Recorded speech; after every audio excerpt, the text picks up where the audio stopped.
ಈಗ ಈ ಸಮಯದಲ್ಲಿ ಸಂದೇಶಕ್ಕೆ ಹೋಗೋಣ. ನಾವು ಕರ್ತರನ್ನು ಆರಾಧಿಸಿದ್ದೇವೆ, ಮಹಿಮೆ ಪಡಿಸಿದ್ದೇವೆ. ಸ್ತುತಿ ಘನವಾದ ಮಹಿಮೆಯನ್ನು ಆತನಿಗೆ ಸಲ್ಲಿಸಿದ್ದೇವೆ. ಇವತ್ತಿನ ದಿವಸ ಫೇಸ್ಬುಕ್ ಮುಖಾಂತರವಾಗಿ ಮತ್ತು ಅದೇ ರೀತಿಯಲ್ಲಿ ಝೂಮ್ ನ ಮುಖಾಂತರ, ಅದೇ ರೀತಿಯಲ್ಲಿ ಆಲಯದಲ್ಲಿ ಸೇರಿ ಬಂದಿರುವಂತಹ ಎಲ್ಲ ದೇವ ಮಕ್ಕಳಿಗೆ ನಾನು ಯೇಸು ಕ್ರಿಸ್ತನ ನಾಮದಲ್ಲಿ ನಾನು ಸ್ವಾಗತವನ್ನು ಮಾಡ್ತೇನೆ. ಕರ್ತನು ನಮ್ಮನ್ನ ಆಶೀರ್ವದಿಸಿದಾಗಲಿ. ಹಲ್ಲೆಲೂಯಾ. ನಾವು ಯಾವ ವಾಕ್ಯವನ್ನ ಧ್ಯಾನ ಮಾಡ್ತಾ ಇದ್ದೇವೆ? ಆಮೋಸನ ಪ್ರವಾದನೆ ಗ್ರಂಥ 5ನೇ ಅಧ್ಯಾಯ 4ನೇ ವಚನ ನಾವು ಧ್ಯಾನ ಮಾಡ್ತಾ ಇದ್ದೇವೆ. 4 ದಿವಸಗಳಿಂದ ನಾವು ಕರ್ತನ ಸನ್ನಿಧಾನದಲ್ಲಿ ಆ ವಿಚಾರವನ್ನ ಧ್ಯಾನ ಮಾಡ್ತಾ ಇದ್ದೇವೆ. ಮೊದಲನೇದಾಗಿ ಆ ವಾಕ್ಯವನ್ನು ಓದಿಕೊಳ್ಳೋಣ. ಯೆಹೋವನು ಇಸ್ರಾಯೇಲ್ ವಂಶಕ್ಕೆ ಹೀಗೆ ನುಡಿಯುತ್ತಾನೆ, ನನ್ನನ್ನೇ ಆಶ್ರಯಿಸಿ ಬದುಕಿಕೊಳ್ಳಿರಿ. ಹಲ್ಲೆಲೂಯಾ. ನನ್ನನ್ನೊಬ್ಬನನ್ನೇ, ಕರ್ತನನ್ನೇ ಆಶ್ರಯಿಸಿ ಏನಂತೆ ನಾವು ಬದುಕುವವರಾಗಿರ್ತೇವೆ. ಹಲ್ಲೆಲೂಯಾ. ಕರ್ತನ ಪರಿಶುದ್ಧ ನಾಮಕ್ಕೆ ಸ್ತೋತ್ರವಾಗಲಿ. ಕರ್ತನು ನಮ್ಮನ್ನ ಬದುಕಿಸುವ ದೇವನಾಗಿದೆ. ಆತನ ವಿಚಾರವನ್ನು ನೋಡುವ, ಆತನು ಬದುಕಿಸುವ ಆತ್ಮನಾಗಿದ್ದಾನೆ. ಹಲ್ಲೆಲೂಯಾ. ಆತನ ಆತ್ಮವು ನಮ್ಮನ್ನ ಬದುಕಿಸುವಂತೆ ಮಾಡುವಂತದ್ದಾಗಿದೆ. ಹಲ್ಲೆಲೂಯಾ. ನಾವು ಆತನನ್ನೇ ಆಶ್ರಯಿಸಬೇಕು ಅಂತಂದ್ರೆ ನಾವು ಮೊದಲನೇ ಸ್ಥಾನ, ಮೊದಲನೇ ಪ್ರೀತಿ ಯಾರಿಗೆ ಕೊಡಬೇಕಾಗಿದೆ? ಕರ್ತನಿಗೆ, ದೇವರಿಗೆ ಮಾತ್ರ ಕೊಡಬೇಕಾಗಿದೆ. ಆದ್ರೆ ಈ ಲೋಕದಲ್ಲಿ 4 ರೀತಿಯ ಪ್ರೀತಿಗಳಿದ್ದಾವೆ. ಮೊದಲನೇದಾಗಿ ನಾವು ಧ್ಯಾನ ಮಾಡಿದ್ವಿ ಸ್ಟಾರ್ ಜೆ ಪ್ರೀತಿ. ಸ್ಟಾರ್ ಜೆ ಪ್ರೀತಿ ಅಂದ್ರೆ ಏನು? ಕುಟುಂಬದ ಮಧ್ಯದಲ್ಲಿರುವಂತಹ ಪ್ರೀತಿ, ಆ ಒಂದು ಬಾಂಡಿಂಗ್. ಏನೇ ಆದ್ರೂ ಕೂಡ ಕುಟುಂಬದ ಸಹಾಯವನ್ನ ಬೇಡಿಕೊಳ್ಳೋದ್ರೆ ಕರ್ತನಿಗೆ ಕುಟುಂಬದ ಪ್ರೀತಿ ಕೆಟ್ಟದಲ್ಲ. ಕುಟುಂಬದ ಮಧ್ಯದಲ್ಲಿ ಒಂದು ಸಹಬಾಳ್ವೆ, ಪ್ರೀತಿ, ನಂಬಿಕೆ, ವಿಶ್ವಾಸ ಎಲ್ಲವೂ ಇರಬೇಕು. ಆದರೆ ದೇವರ ಪ್ರೀತಿಗೆ ಅದು ಸಮಾನವಾಗುವಂತೆ ಕರ್ತನೆ ಹೇಳ್ತಾರೆ. ಎರಡನೇ ಎರೋಸ್ ಎಂದು ನಾವು ನೋಡ್ತೇವೆ. ಗಂಡ ಹೆಂಡತಿಯ ಮಧ್ಯದಲ್ಲಿರುವಂತಹ ಪ್ರೀತಿ. ಗಂಡ ಹೆಂಡತಿಯ ಮಧ್ಯದಲ್ಲಿ ಇರುವಂತಹ ಪ್ರೀತಿ ಕೂಡ ಅದು ಯಥೇಚ್ಛವಾಗಿ ದೇವರು ಗಂಡ ಹೆಂಡತಿಯರನ್ನು ಉಂಟು ಮಾಡಿದ್ದು ಗಂಡನು ಹೆಂಡತಿಯನ್ನ ಪ್ರೀತಿಸುವುದಕ್ಕೆ, ಹೆಂಡತಿ ಗಂಡನಿಗೆ ವಿಧೇಯನಾಗುವುದಕ್ಕೆ ಆತನು ಆಜ್ಞಾರೂಪವಾಗಿ ನುಡಿದಿದ್ದಾನೆ. ಆದ್ರೆ ಅದು ದೇವರಿಗಿಂತ ಹೆಚ್ಚಾಗಿ ತನ್ನ ಗಂಡನನ್ನ ಪ್ರೀತಿಸೋದು, ದೇವರಿಗಿಂತ ಹೆಚ್ಚಾಗಿ ತನ್ನ ಹೆಂಡತಿಯನ್ನ ಪ್ರೀತಿಸುವುದು, ಈ ರೀತಿ ಆದಾಗಲೇ ಅದು ಆ ಸಂಸಾರ ಬ್ಯಾಲೆನ್ಸ್ ತಪ್ಪುವುದಕ್ಕೆ ಪ್ರಾರಂಭ ಆಗ್ತದೆ. ಅದಕ್ಕೋಸ್ಕರವಾಗಿ ನಮ್ಮ ಜೀವಿತ, ನಮ್ಮ ಸಂಸಾರ ಬ್ಯಾಲೆನ್ಸ್ಡ್ ಆಗಿ ಕೊನೆಯವರೆಗೂ ನಾವು ನಮ್ಮ ಜೊತೆ ಇರುವಂತ ಸಂಗಾತಿ ನಮ್ಮ ಜೊತೆ ಇರಬೇಕು. ಅದೇ ರೀತಿಯಲ್ಲಿ ದೇವರ ಸಾನ್ನಿಧ್ಯನು ನಮ್ಮ ಜೊತೆ ಇರಬೇಕು ಅಂತಂದ್ರೆ ನಮ್ಮ ಕುಟುಂಬದಲ್ಲಿ ನಾವು ಮೊದಲನೇ ಸ್ಥಾನವನ್ನ ದೇವರಿಗೆ ನೀಡಿದಾಗ ಮಾತ್ರವೇ ದೇವರ ಆಲೋಚನೆಯಲ್ಲಿ, ಯಾಕಂದ್ರೆ ಪ್ರೀತಿಗೆ ಮೂಲನು ಆತನಾಗಿದ್ದಾನೆ. Hallelujah. The source of love ಎಂದು ನಾವು ನೋಡ್ತಾ ಇದ್ದೇವೆ. ಹಲ್ಲೆಲೂಯಾ. ಪ್ರೀತಿಯ ಮೂಲನು ಆತನಾಗಿರೋದ್ರಿಂದ ನಮಗೆ ಯಾರನ್ನು ಯಾವ ರೀತಿಯಲ್ಲಿ ಪ್ರೀತಿ ಮಾಡಬೇಕು ಅನ್ನೋದನ್ನ ಕಲಿಸಿಕೊಡುವಂತ ಕರ್ತನ ಆತನಾಗಿದ್ದಾನೆ.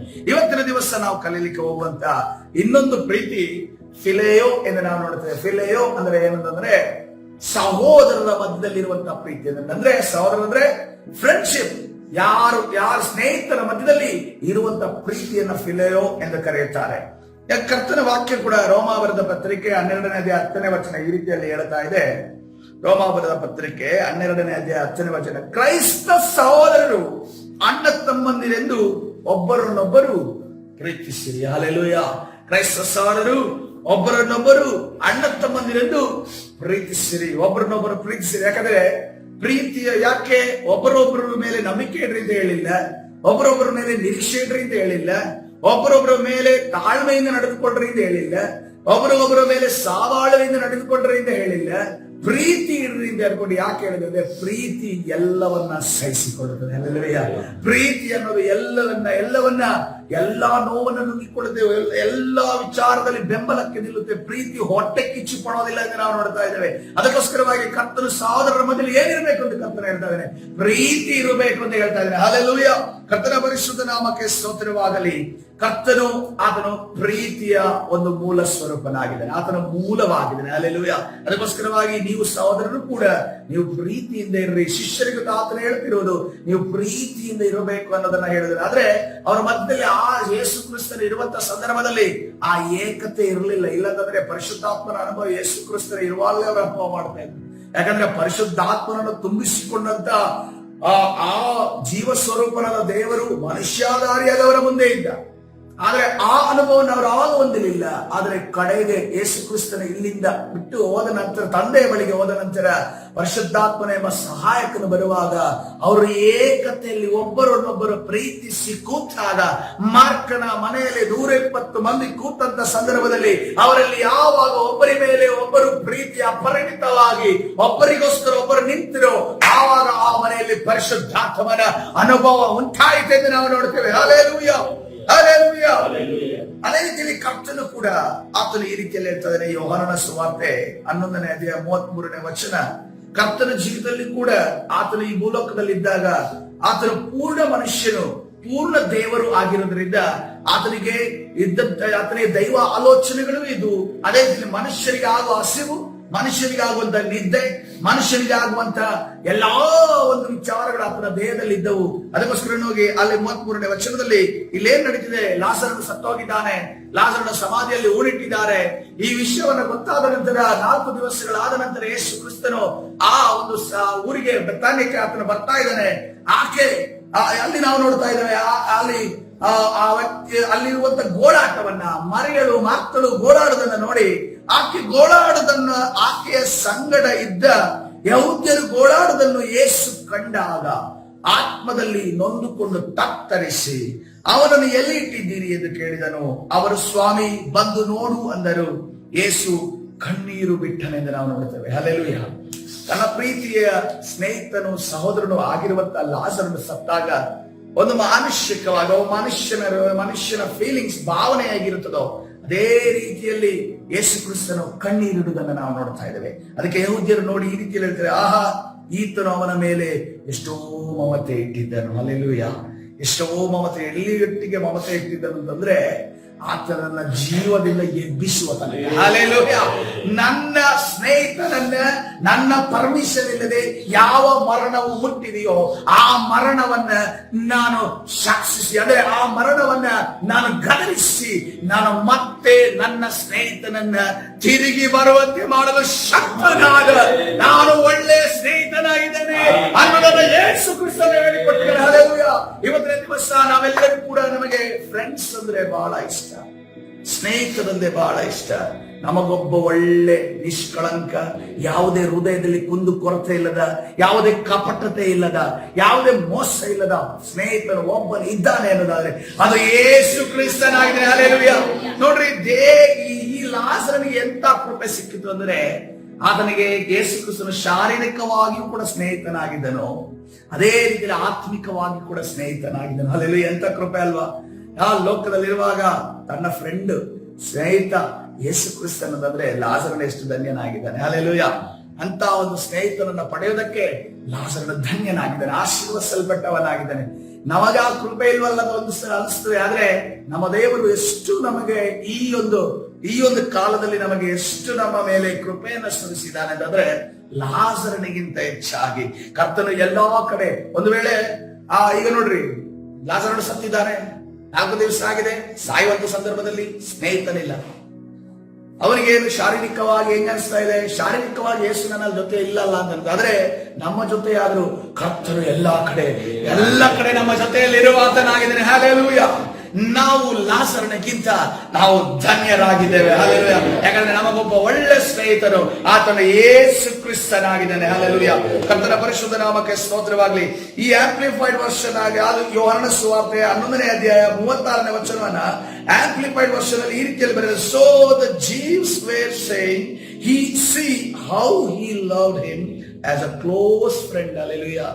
ನಿಕಟವಾದ ಸ್ನೇಹಿತನ ರೀತಿಯಲ್ಲಿ ಹೇಗೆ ಯೇಸು ಕ್ರಿಸ್ತನ ಲಾಜರನ ಪ್ರೀತಿಸಿದನು ನೋಡ್ರಿ ಅನ್ನೋದನ್ನ ಅಲ್ಲಿ ಹೇಳೋದನ್ನ ನಾವು ಗಮನಿಸುತ್ತೇವೆ. ಅದಕ್ಕೆ ಕರ್ತನು ಯೋಹಾನನ ಸುವಾರ್ತೆ 15ನೇ ಅಧ್ಯಾಯ 14ನೇ ವಚನದಲ್ಲಿ ನೋಡ್ರಿ, ನಾನು ನಿಮಗೆ ಕೊಟ್ಟ ಆಜ್ಞೆಗಳಿಗೆ ಸರಿಯಾಗಿ ನೀವು ನಡೆದರೆ ಏನಂತೆ, ನೀವು ನನ್ನ ಸ್ನೇಹಿತರು. ಅಲ್ಲೆಲ್ಲ ಏನು ಮಾಡ್ಬೇಕಂತಿಲ್ಲ, ನಾನು ಹೇಳಿದ ಹಾಗೆ ನೀವು ನಡೆದರೆ, ಆ ಆಜ್ಞೆಗಳನ್ನ ಫಾಲೋ ಮಾಡಿದ್ರೆ ನೀವು ನನ್ನ ಸ್ನೇಹಿತರಾಗಿದ್ದೀರಿ. ನಮಗೂ ಕೂಡ ಈ ಲೋಕದಲ್ಲಿ ಸ್ನೇಹಿತರಿದ್ದಲ್ಲ. ನಾವು ನಮ್ಮ ತಂದೆ ತಾಯಿಗೆ ಹಂಚಿಕೊಳ್ಳದ ವಿಚಾರಗಳನ್ನ ನಮ್ಮ ಸ್ನೇಹಿತರ ಹತ್ರ ಹಂಚಿಕೊಳ್ತೇವೆ. ಯುವನ್ ಏನಂತಂದ್ರೆ ಹೆಂಡತಿ ಹತ್ರ ಹಂಚಿಕೊಳ್ಳೋದನ್ನ ನಾವು ಸ್ನೇಹಿತರ ಹತ್ರ ಹಂಚಿಕೊಳ್ತೇವೆ. ಈ ಲೋಕದಲ್ಲಿರುವಂತಹ ಅನೇಕ ವಿಚಾರಗಳನ್ನ ನಮ್ಮ ಜೊತೆ ಕ್ಲೋಸೆಸ್ಟ್ ಆಗಿರುವಂತಹ ಫ್ರೆಂಡ್ ಜೊತೆ ನಾವು ಹಂಚಿಕೊಳ್ತೇವೆ. ಆದ್ರೆ ನಮ್ಮ ಫ್ರೆಂಡ್ ಒಳ್ಳೆಯವನ ಕೆಟ್ಟವನ ಅನ್ನುವುದನ್ನ ತಿಳಿದುಕೊಳ್ಳೋದು ಬಹಳ ಪ್ರಾಮುಖ್ಯ. ಯಾವತ್ತೂ ಕೂಡ ಸ್ನೇಹಿತನ ಸಜೆಷನ್ ದೇವರ ವಿರುದ್ಧವಾಗಿ ಬರುವಾಗ ನಾವು ಅದನ್ನ ಕೇಳಬೇಕೋ ಬೇಡವೋ ಅನ್ನುವಂತ ಜ್ಞಾನ ನಮ್ಮಲ್ಲಿರಬೇಕು. ಎಲ್ಲಾ ಮಾತನ್ನು ಕೇಳುವಂತ ವ್ಯಕ್ತಿ ನಾವಾಗಿರ್ಬೋದು. ಯಾಕೆಂದ್ರೆ ನೋಡ್ರಿ, 2ನೇ ಪೂರ್ವಕಾಲ ವೃತ್ತಾಂತ 18ನೇ ಅಧ್ಯಾಯಕ್ಕೆ ಹೋಗೋಣ. ಅಲ್ಲಿ ವಾಕ್ಯ ಈ ರೀತಿಯಲ್ಲಿ ಇರ್ತದೆ. ಯಾರು ಅಲ್ಲಿ ಬರ್ತಾ ಇದ್ದಾರೆ?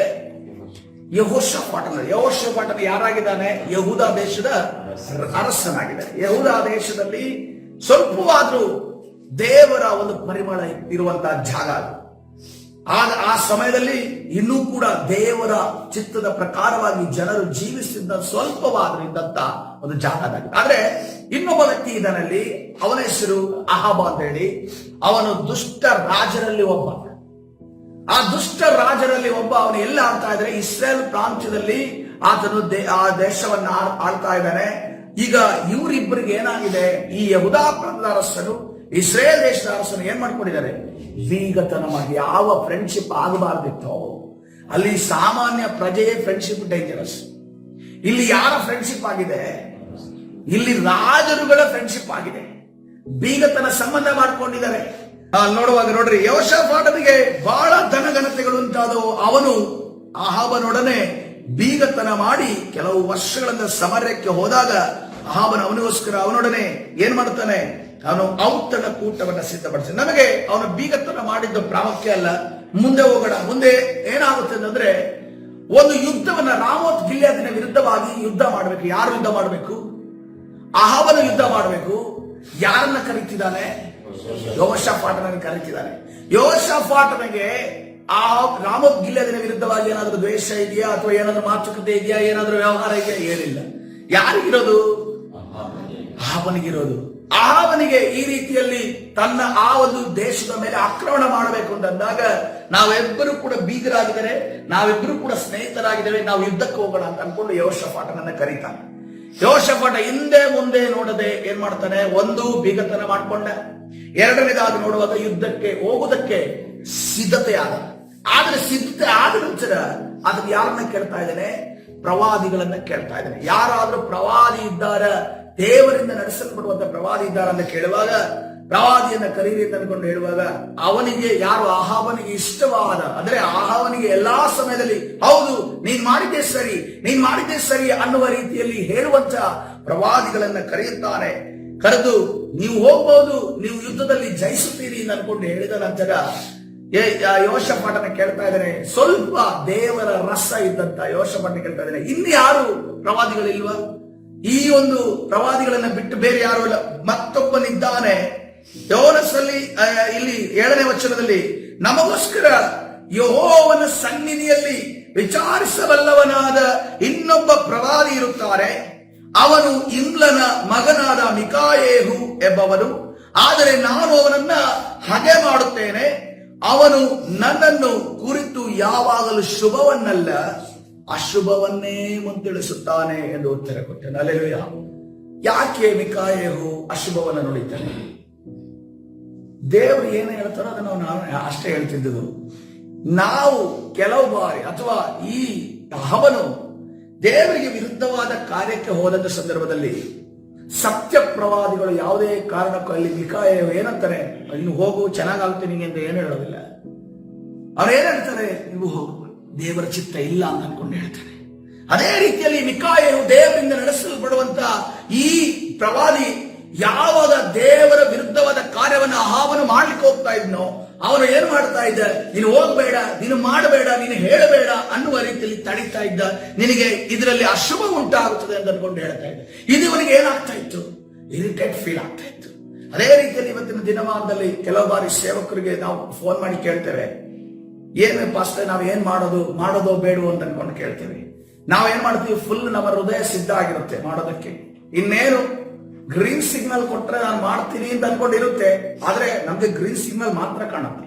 ಟ್ರೈನ್ ಬಂದ್ರು ಕೂಡ, ಟ್ರೈನ್ ಪಟ್ಟಿಯಲ್ಲಿ ಬಂದ್ರು ಕೂಡ ಗ್ರೀನ್ ಸಿಗ್ನಲ್ ಮಾತ್ರ ಕಾಣುತ್ತೆ, ನಮ್ಗೆ ರೆಡ್ ಸಿಗ್ನಲ್ ಕಾಣೋದಿಲ್ಲ. ಹಂಗಂತ ಹೇಳ್ಕೊಂಡು ರೆಡ್ ಸಿಗ್ನಲ್ ಇದ್ರೂ ಕೂಡ ದಾಟಕ್ ಹೋದ್ರೆ ಪಟ್ಟಿಯನ್ನ, ರೈಲ್ವೆ ಪಟ್ಟಿಯನ್ನ ದಾಟಕ್ ಹೋದ್ರೆ ಏನಾಗುತ್ತೆ? ಆಕ್ಸಿಡೆಂಟ್ಸ್ ಆಗುತ್ತೆ. ಹಲ್ಲೆಲೂಯಾ. ಅದಕ್ಕೋಸ್ಕರವಾಗಿ ಕರ್ತನು ಕೆಲವು ಸರಿ ಬೇಡ ಅಂತ ಹೇಳುವಾಗ ನಾವು ಆ ಸ್ಥಳಕ್ಕೆ ಹೋಗದೇ ಇರೋದು, ಆ ವಿಚಾರವನ್ನ ಮಾತನಾಡಿರೋದು ಬಹಳ ಉತ್ತಮ. Hallelujah, hallelujah.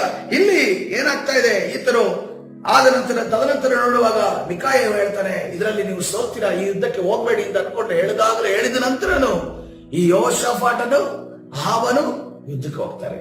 ಯೆಹೋಷಾಫಾಟನು ಯಾರ ಸ್ನೇಹವನ್ನ ಮಾಡಿ ಕೆಡ್ತಾ ಇದ್ದಾನೆ?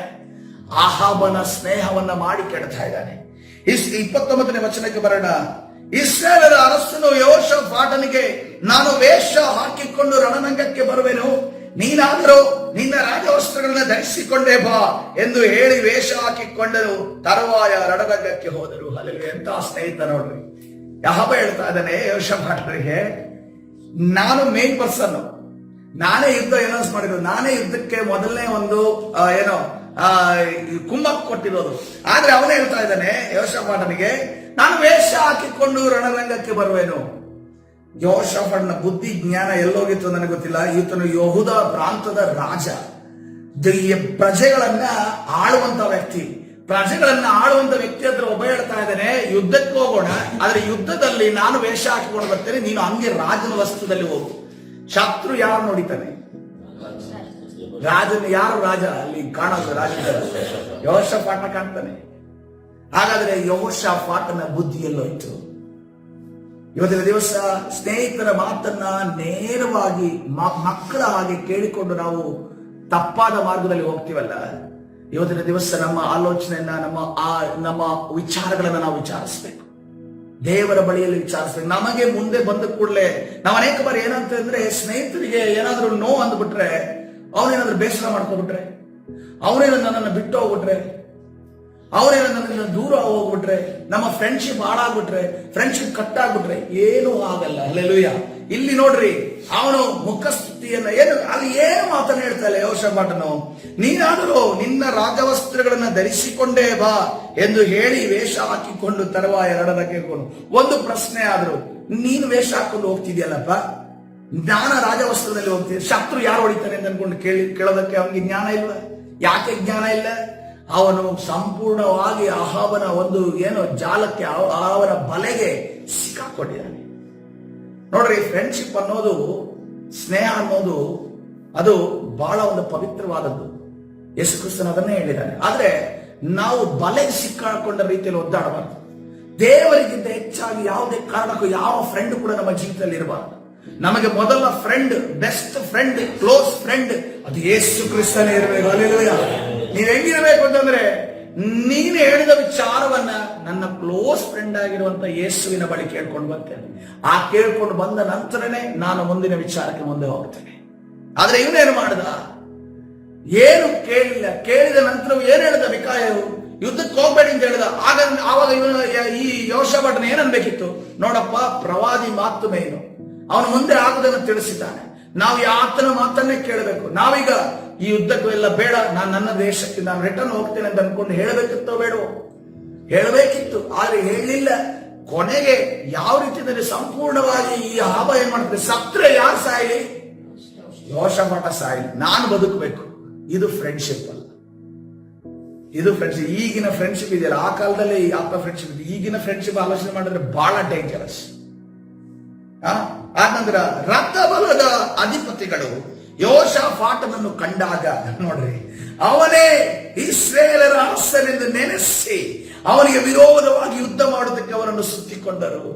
ಏನಂತಂದ್ರೆ, ಅಲ್ಲಿರುವಂತ ಎಲ್ಲರೂ ಜನರು ಯಾರಿಂದ ಓದಕ್ಕೆ ಸ್ಟಾರ್ಟ್ ಮಾಡಿದ್ರು? ಯೆಹೋಷಾಫಾಟನ ಹಿಂದೆ. ಇವು ಯಾರು ಕುರಿತರ ಅಲ್ಲಿ ಹೋಗಿ ಆ ಒಂದು ರಣರಂಗದ ಮಧ್ಯದಲ್ಲಿ ನಿಂತಿದಲ್ಲ, ಕಡಿಯೋ ಕುರಿತರ, ಅವನ ಹಿಂದೆನೇ ಹೋಗಕ್ಕೆ ಸ್ಟಾರ್ಟ್ ಮಾಡಿದ್ರು. ವಿರೋಧವಾಗಿ ಯುದ್ಧ ಮಾಡೋದಕ್ಕೆ ಅವರನ್ನು ಸುತ್ತಿಕೊಂಡರು. ಯೆಹೋಷಾಫಾಟ ಆವಾಗ ಕೂಗ್ತಾ ಇದ್ದಾನೆ, ಕೂಗಿಕೊಳ್ಳಲು ದೇವರಾದ ಯೆಹೋವನು ಅವನಿಗೆ ನೆರವಾಗಿ ಶತ್ರುಗಳನ್ನು ಅವನ ಕಡೆಯಿಂದ ತೊಲಗಿಸಿದನು. ಹಲ್ಲೆಲೂಯಾ. ನಮ್ಮ ದೇವರೆಷ್ಟು ಕರುಣಾಮಯನು. ನೀನು ತಪ್ಪು ಮಾಡಿದ್ರು ಕೂಡ, ತನ್ನ ದುಷ್ಟನ ಪ್ರಾಣ ಹೋಗುದು ಕೂಡ ಕರ್ತನಿಗೆ ಇಷ್ಟ ಇಲ್ಲ ಅಂತೆ. ಆದ್ರೆ ಇವನು ಶಿಷ್ಟನಾಗಿದ್ದ, ಮರಳಾಗಿದ್ದಾನೆ. ಇವನನ್ನ ಸೈತನ ಇಕ್ಕಟ್ಟಿಗೆ ಶಿಕ್ಷಿಸಿದ್ದಾನೆ. ಒಬ್ಬ ಸ್ನೇಹಿತ, ಜೀವ ಕೊಡುವಂತ ಸ್ನೇಹಿತ, ಬೀಗ. ಆ ಯಾರಂತ ಬೀಗ ಅಂದ್ರೆ ಆ ಸಂಬಂಧವನ್ನ ಮಾಡಿಕೊಂಡವ. ಅವನು ಏನ್ ಮಾಡಿದ್ದಾನೆ? ಇಕ್ಕಟ್ಟಿಗೆ ಸಿಕ್ಕಿಸಿದ್ದಾನೆ. ಇಕ್ಕಟ್ಟಿಗೆ ಸಿಕ್ಕಿಸಿದ್ರು ಕೂಡ ಆ ಇಕ್ಕಟ್ಟಿನ ಮಧ್ಯದಲ್ಲಿ ಮೂರ್ಖತನ ಮಾಡಿದ್ರು ಕೂಡ ಕರ್ತನು ಅಲ್ಲಿ ಕಾಪಾಡುವುದನ್ನು ಗಮನಿಸಿದರು. ಆದ್ರೆ ಎಲ್ಲಾ ಸಮಯದಲ್ಲಿ ಕರ್ತನು ಕಾಪಾಡೋದಕ್ಕೆ ಅವಕಾಶ ಇರಲ್ಲ ಪ್ರೇರೆ.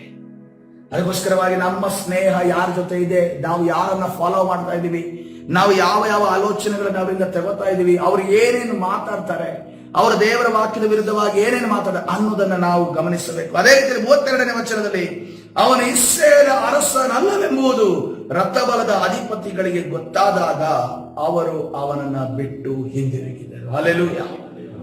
ದೇವರು ಆತನ ಪ್ರಾಣವನ್ನು ಕಾಪಾಡಲು ಅಷ್ಟು ಮೂರ್ಖತನ ಯೆಹೋಷಾಫಾಟನಲ್ಲಿ ಇದ್ರೂ ಕೂಡ ಆ ದೇವರು ಆತನನ್ನ ಯೆಹೋಷಾಫಾಟನನ್ನ ಕಾಪಾಡಿದ್ರೆ. ಇವತ್ತಿನ ದಿವಸ ನಮಗೂ ಕೂಡ ಸ್ನೇಹಿತರಿದ್ದಾರಲ್ಲ, ಬೆಸ್ಟ್ ಫ್ರೆಂಡ್ಸ್ ಇದಾರಲ್ಲ, ಕ್ಲೋಸ್ ಫ್ರೆಂಡ್ಸ್ ಇದಾರಲ್ಲ, ಒಂದು ಫ್ರೆಂಡ್ ಸರ್ಕಲ್ ಇದೆಯಲ್ಲ. ಆ ಫ್ರೆಂಡ್ ಸರ್ಕಲ್ ಅಲ್ಲಿ ನಾವು ಯೇಸುವಿಗಿಂತ ಯಾವ ಫ್ರೆಂಡ್ ಅನ್ನು ಕೂಡ ಇಟ್ಟುಕೋಬಾರ್ದು. ಯೇಸು ಕ್ರಿಸ್ತನೇ ನಮ್ಮ ಮೊದಲ, ಆತನು ಬೆಸ್ಟ್ ಕ್ಲೋಸ್ ಫ್ರೆಂಡ್ ಆಗಿರಬೇಕು. ಹಲ್ಲೆಲೂಯಾ. ಕರ್ತನ ಪರಿಶುದ್ಧ ನಾಮಕ್ಕೆ ಸ್ತೋತ್ರವಾಗಲಿ. ಅದಕ್ಕೆ ನೋಡ್ರಿ, ದಾವೀದನು ಯೋನಾತನನು ಇಬ್ರು ಫ್ರೆಂಡ್ಸ್ ಅಲ್ವಾ, ಇಬ್ರು ಫ್ರೆಂಡ್ಸ್ ಜೊತೆ ಆಗಿದ್ರು. ಆದ್ರೆ ಸೌಲನ ತಲೆಮಾರು ಸಾಯುವಂತ ಸಂದರ್ಭದಲ್ಲಿ ದಾವೀದನಲ್ಲಿ ಬಿಡ್ಲಿಕ್ಕೆ ಬರಲಿಲ್ಲ. ಎಂದಿಗೂ ಕೂಡ ಯೋನಾತಾನನ ವಿಚಾರವಾಗಿ ಕರ್ತನ ಜೊತೆ ಯಾವುದೇ ಕಾರಣಕ್ಕೂ ಆತನ ವಿಜ್ಞಾಪನೆ ಇಡ್ಲಿಲ್ಲ. ಯಾಕೆಂತಂದ್ರೆ ಏನೇ ಆದರೂ ತಂದೆಯ ಮಗ ಯೋನಾತಾನನಾಗಿದ್ದನು. ಆತನಲ್ಲಿ ಇದ್ದಂತ ರಕ್ತ, ಓಡಾಡ್ತಿದ್ದ ರಕ್ತ ಯಾವ್ದಾಗಿದೆ? ಸೌಲನ ರಕ್ತ. ಯೋನಾತಾನ ಇರುವ ತನಕ ದಾವೀದನನ್ನ ಸಿಂಹಾಸನಕ್ಕೆ ತರೋದಕ್ಕೆ ಸಾಧ್ಯವೇ ಇಲ್ಲ ಲೈಫ್ ಟೈಮ್ ಅಲ್ಲಿ. ಅದಕ್ಕೆ ಕರ್ತನ ದಾವೀದನಿಗೂ ಆ ಆಲೋಚನೆ ಬಂದಿಲ್ಲ. ಕರ್ತನು ಕೂಡ ಅದರ ವಿಚಾರದಲ್ಲಿ ದಾವೀದನಿಗೆ ವಿಚಾರವಾಗಿ ಏನು ಮಾತನಾಡಿಲ್ಲ. ಅದಕ್ಕೋಸ್ಕರವಾಗಿ ಏನಾಯ್ತು, ಯೋನಾತನನು ಸಾಯಬೇಕಾದಂತ ಪರಿಸ್ಥಿತಿ ಎದುರಾಯಿತು. ಯಾಕಂದ್ರೆ ಯಾವ್ದರ ನಿಮಿತ್ತವಾಗಿ? ದುಷ್ಟ ತಂದೆಯ ನಿಮಿತ್ತವಾಗಿ. ಇವತ್ತಿನ ದಿವಸ ದುಷ್ಟ ಆಲೋಚನೆಗಳೆಲ್ಲ ಅಂತ ವಿಚಾರಗಳನ್ನ ನಮ್ಮ ಮನಸ್ಸಿಗೆ ತುಂಬುವಂತ ಫ್ರೆಂಡ್ಸ್ ಅನ್ನ ಅವರು ಬದಲಾವಣೆಯಾಗಿ ಕ್ರಿಸ್ತನಲ್ಲಿ ಬರಬೇಕು. ಇಲ್ಲ ಅಂತಂದ್ರೆ ಅವರಿಂದ ನಾವು ದೂರ ಆಗಬೇಕು. ಈ ಎರಡು ಕಾರ್ಯ ನಡೀಲಿಲ್ಲ ಅಂತಂದ್ರೆ ನಮ್ಮ ಜೀವಿತವನ್ನ ನಮ್ಮ ಸ್ನೇಹಿತರೇ ಹಾಳು ಮಾಡ್ತಾರೆ. ನಮ್ಮ ಕುಟುಂಬವನ್ನ ನಮ್ಮ ಸ್ನೇಹಿತರೇ ಹಾಳು ಮಾಡ್ತಾರೆ. ನಮ್ಮ ಒಂದು ಫಿನಾನ್ಸ್, ಆರ್ಥಿಕ ಪರಿಸ್ಥಿತಿಯನ್ನ ನಮ್ಮ ಸ್ನೇಹಿತರು ಹಾಳು ಮಾಡ್ತಾರೆ. ನಮ್ಮ ಜೀವಿತದಲ್ಲಿರುವಂತಹ ಅನೇಕ ವಿಚಾರಗಳನ್ನ ನಮ್ಮ ಸ್ನೇಹಿತರೇ, ಒಳ್ಳೆಯವರೆಂದುಕೊಂಡವರೇ ಹಾಳು ಮಾಡ್ತಾರೆ. ಅದಕ್ಕೋಸ್ಕರವಾಗಿ ಇವತ್ತಿನ ದಿವಸ ಒಂದು ನಿರ್ಧಾರ ಮಾಡಿಕೊಳ್ಳೋಣ. ನನಗೆ ಯೇಸುವನ್ನ ಬಿಟ್ಟು, ಯೇಸುವಿಗಿಂತ ಹೆಚ್ಚಾಗಿ, ಯೇಸುವಿಗೆ ಸಮಾನನಾಗಿ ಯಾವ ಸ್ನೇಹಿತನೂ ನನಗಿಲ್ಲ. ಹಲ್ಲೆಲೂಯಾ. ಒಂದು ವೇಳೆ ಸ್ನೇಹಿತರು ಇರುವುದಾದ್ರೆ ಆತನ ಸ್ಥಾನವನ್ನ ಕೆಳಗಡೆ ತಂದರಿ. ಆತನ ಏನು ಹೇಳ್ತಾರೋ ಅದನ್ನ ನಾವು ಮಾಡೋದಕ್ಕಿರುವಂತದ್ದಲ್ಲ. ನಾವು ಕರ್ತನು ಏನು ಹೇಳ್ತಾನೋ ಅದನ್ನೇ ಮಾಡುವವರಾಗಿದ್ದೇವೆ. ಯಾಕಂತಂದ್ರೆ ಯೋಹಾನನ ಸುವಾರ್ತೆ 15ನೇ ವಚನವನ್ನ ಆ ಕರ್ತನು ಸ್ನೇಹಿತನ ವಿಚಾರವಾಗಿ ಹೇಳ್ತಾನೆ. ಯಾವ ಸ್ನೇಹಿತನ ವಿಚಾರವಾಗಿ ಹೇಳ್ತಾನೆ? ಆತನು ತನ್ನ ಬಗ್ಗೆ ಹೇಳ್ತಾ ಇದ್ದಾನೆ. ಏನಂತಂದ್ರೆ ಪ್ರಾಣವನ್ನೇ ಸ್ನೇಹಿತರಿಗೋಸ್ಕರ ಕೊಡುವ ಪ್ರೀತಿಗಿಂತ ಹೆಚ್ಚಿನ ಪ್ರೀತಿಯು ಯಾವುದೂ ಇಲ್ಲ. ಹಲ್ಲೆಲೂಯಾ.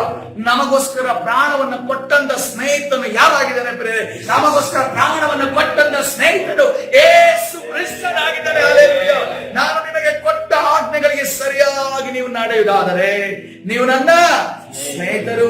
ಇನ್ನು ಮೇಲೆ ನಾನು ನಿಮ್ಮನ್ನು ಆಳುವರ ಎನ್ನುವುದಿಲ್ಲ, ಯಜಮಾನನು ಮಾಡುವಂಥದ್ದು ಆಡಿಗೆ ತಿಳಿಯೋದಿಲ್ಲ, ನಿಮ್ಮನ್ನು ಸ್ನೇಹಿತರೆಂದು ಹೇಳಿದ್ದೇನೆ. ತಂದೆಯ ಕಡೆಯಿಂದ ನಾನು ಕೇಳಿದನ್ನೆಲ್ಲ ನಿಮಗೆ ತಿಳಿಸುತ್ತೇನೆ. ಹಲ್ಲೆಲೂಯಾ. ತಂದೆಯ ಕಡೆಯಿಂದ ಕೇಳಿದನ್ನೆಲ್ಲ ಪ್ರಕಟಣೆಗಳನ್ನ ಕರ್ತನು ನಮಗೆ ಕೊಡ್ತಾ ಇದ್ದಾನೆ ಪ್ರಿಯರೇ. ಯಾವುದರ ನಿಮಿತ್ತವಾಗಿ? ಆತನು ನಮ್ಮ ಮೇಲೆ ಇಟ್ಟಿರುವ ಪ್ರೀತಿ, ಆತನು ನಮ್ಮ ಮೇಲೆ ಇಟ್ಟಿರುವ ಸ್ನೇಹ. ಹಲ್ಲೆಲೂಯಾ. Thank you Jesus. ಕರ್ತನ ಪರಿಶುದ್ಧ ನಾಮಕ್ಕೆ ಇವತ್ತಿನ ದಿವಸ ಒಂದನ್ನ ಅರ್ಥ ಮಾಡಿಕೊಳ್ಳೋಣ. ಫಿಲಿಯೋ ಪ್ರೀತಿ ಅಂದ್ರೆ ಸ್ನೇಹದ ಪ್ರೀತಿ ನಮಗೆ ಬೇಕು, ಆದ್ರೆ ಕರ್ತನಿಗಿಂತ ಹೆಚ್ಚಾಗಕೂಡದು. ಕರ್ತನ ಪ್ರೀತಿಯೇ ನಮಗೆ ಮೊದಲ ಪ್ರೀತಿಯಾಗಿರಬೇಕು.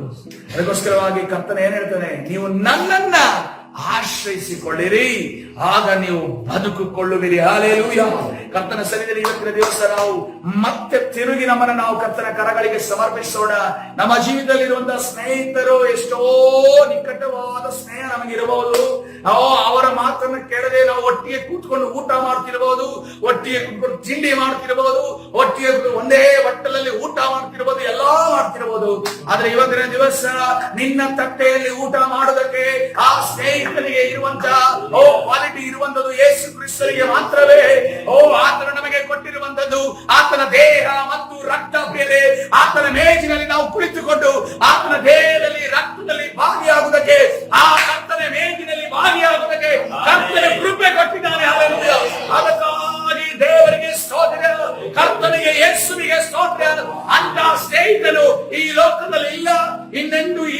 ಬಂದಿಲ್ಲ, ಇನ್ನೆಂದಿಗೂ ಬರೋದಿಲ್ಲ. ಪ್ರಿಯರೇ, ಹಲ್ಲೆಲೂಯಾ. ಪ್ರಾರ್ಥನೆ ಮಾಡೋಣ. ಪರಿಶುದ್ಧನಾದ ದೇವರ ನಿನ್ನ ನಾಮಕ್ಕೆ ಸ್ತೋತ್ರವಾಗಲಿ. ನಿನ್ನ ಸನ್ನಿಧಿಯಲ್ಲಿ ಕರ್ತನೇ, ನೀನು ಒಳ್ಳೆ ಸ್ನೇಹಿತನು ಎಂದು ಕರ್ತನೆ ನಮ್ಮ ಮುಂದೆ ಪ್ರಕಟಪಡಿಸಿಕೊಂಡಿದೆಯಲ್ಲ, ಅದಕ್ಕಾಗಿ ನಿನಗೆ ಸ್ತೋತ್ರ ಯೇಸಪ್ಪ.